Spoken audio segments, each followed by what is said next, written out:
Welcome back, it's Joe's GF, and yes, we were just watching the Leafs kicking ass, but this is the World Cup. What are we at here? By the way, I'm stoned. You wanted, your boy Pierce, executive producer, wanted to get stoned before the thing, so now I'm just fucking winging it. So this is the recap of the round of 16. That's correct. Okay, so we had Netherlands beat the States. That's fine. Argentina over Australia 2-1. Messi scored. Good for him. Japan, Croatia. Shootouts. Croatia went through. Yep. Brazil, they're going to be Korea 4-1. That's easy. England, Ghana. Senegal, England 3-0. France 3-1 over Poland. That's going to happen. Mbappe, I think he just broke Pele's record for most goals at a certain age and 2 World Cups and all that. That's big. Pele is doing better. Good. That's good in real life.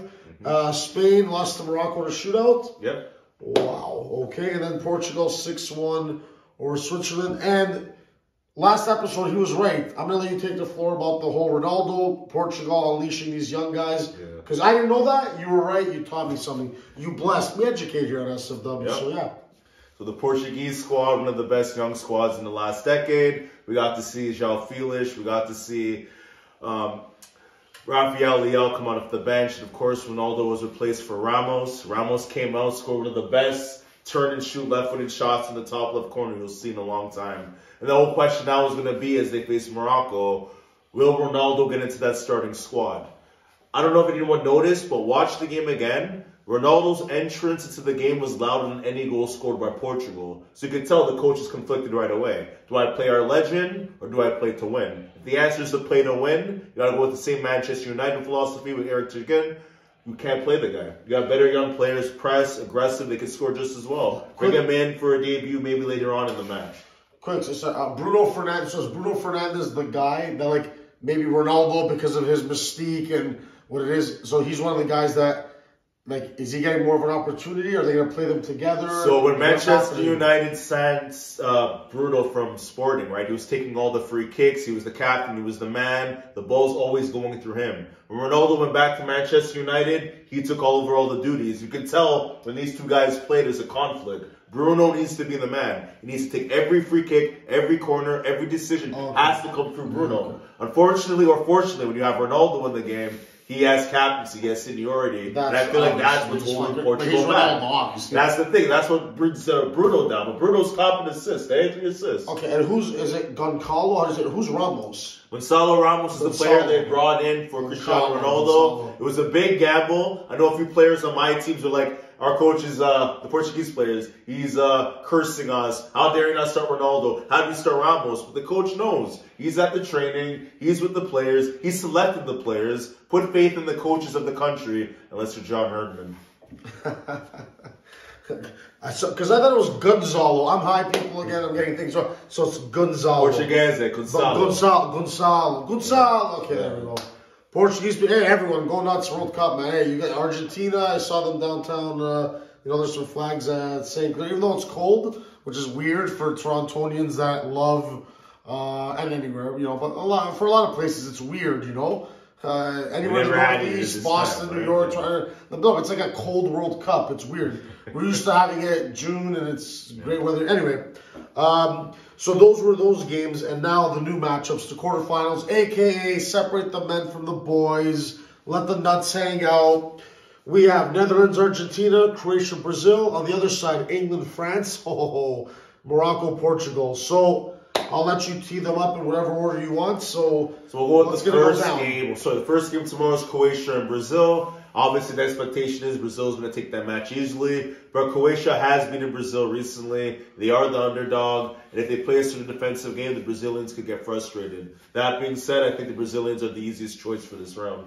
Okay, and Croatia, Brazil. Again, for me, as the proud Italian Canadian, can't see them go through. But, Croatia, they're going to have their hands full because Brazil looks loaded. Obviously, rooting against them, and people know why. But, analysis-wise, I know how good they look. So, give it to me straight here. Do the Croats have a shot? Dude, I don't know about if they're going to have a shot or not, like I said, but Brazil, I think they're going to take that game. But the interesting one's actually Netherlands and Argentina now. They're destined, though. Argentina and Brazil are destined. I think we all think that, but they're destined to see each other. Netherlands has a competent domestic league. They always sell their top players all around the world. They have a style of play that's been played through Barcelona, for example, through Cruyff. Netherlands are that team that they need their first World Cup to be legitimate. And is this their year? I don't think so, because I like Messi in Argentina. But if they'll play a counterattack style, they'll upset or anger the Argentinians who want to play that free-throw football. So let's see what happens. I still pick Argentina and Messi, though.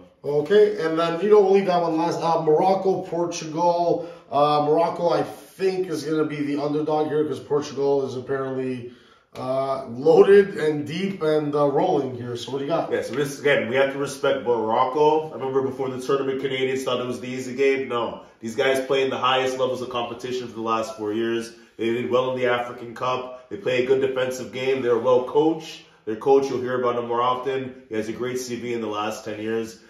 Portugal coming off a 6-goal game. Will they score 4 again? It'll be tough. Morocco could push these guys to extra time. I still think the Portuguese advance, but I think it's within 1 or 2 goals tops towards the Portuguese side. Okay, and Saturday afternoon, the heavyweight fight. Here we go. Old school World War I. Big match. France and England. Oh, baby. Frog legs versus fish and chips. Here we go.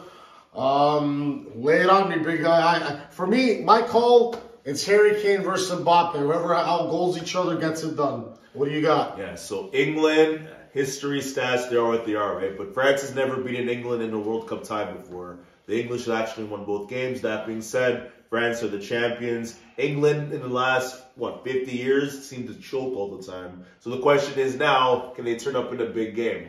And I think if they do beat France, we have to legitimately consider them for the World Cup. But until that moment, I'm going with the French. They have the experience. They have the best player on the field in Mbappe. They have a strong core in the midfield, a strong defense. I just think they're more up for the bigger game at the moment. But if England proves me wrong, I won't be surprised. And if England proves me wrong, I'd actually bet them to see Brazil in the finals. But, hey, we have to watch and see. All right, so that is, I think we're going to leave it there. That is the recap. And once again, this is where the legends, this is where Messi, Ronaldo, all these guys, this is where you got to step up. Mbappe's done it. To win the World Cup, it takes at least 3 hard matches. Yep. It starts now. Who's going to go on a run? Mine going for Messi for sure. But, hey, drop a line. We're on YouTube. Like, subscribe, and let us know. Who's your World Cup favorite? Do you have 2 teams? Some people are biracial, but, mom, dad, who you're cheering for. So let us know what's going on.